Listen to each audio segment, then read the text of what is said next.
सांताक्रूजच्या बंडखोर आमदार व्हिक्टोरिया फर्नांडिस यांना अखेर सपशेल शरणागती पत्करावी लागली आहे। आमदारकीचा दिलेला राजीनामा परत घेण्याकरिता त्यांची धडपड चालली आहे। गेल्या महिनाभरातील गॉडमदर मामींचा हा स्पेशल रिपोर्ट।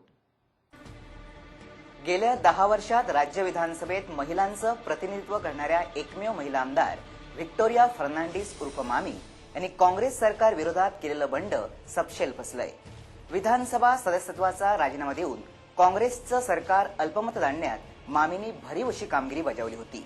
तत्पूर्वी आपणास मंत्रिमंडळात घ्यावं या मागणीकरिता त्यांनी आंदोलनही छेडलं होतं।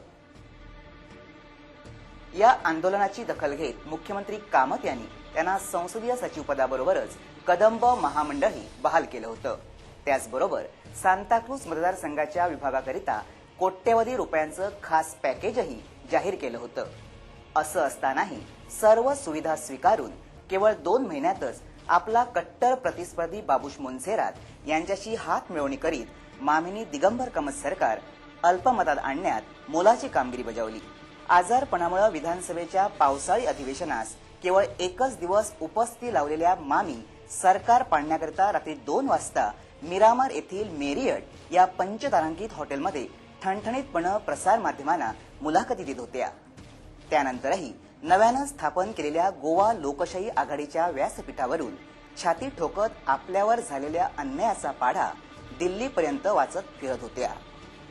निवडणूक काळात बाबुश मोन्सेरात यांच्यावर विखारी टीकास्त्र सोडणाऱ्या मामी या कालखंडात बाबुश मोन्सेरात यांच्याशी दाखवत असलेल्या दिलजमाईनं सांताक्रूजच नव्हे तर संपूर्ण राज्यातील जनता मात्र संभ्रमित झाली होती।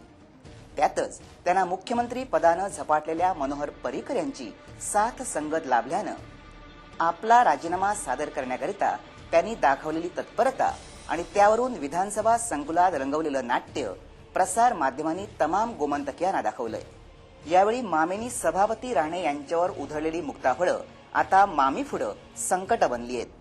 If I go to tell you, it's a big thing. Every moment they have harassed me. Every moment they have harassed me. Every moment they have harassed me.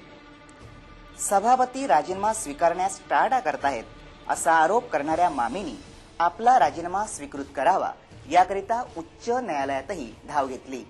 यावरील सुनावणी लवकरच होणार आहे। तसंच मामीच्या आमदारकीवर अपात्रतेची टांगती तलवार आहेच। काल खुद्द मामींनी सभापती राणे यांच्याकडे राजीनामा मागे घेत असल्याचं पत्र सादर केलंय। मात्र तत्पूर्वी मिळालेलं सचिवपद आणि कदंब महामंडळ मात्र गमावून बसलंय। राजीनामा स्वीकृतीचा प्रश्न आता सभापतींच्या हाती आहे। सध्या तरी मात्र गोव्याच्या गॉडमदर म्हणवणाऱ्या मामींची परिस्थिती अतिशय दीनवाणी झालीय। असंघाशी संघ केल्यानं असलेलं गमावून हाती मात्र धुपाटणं राहिलंय।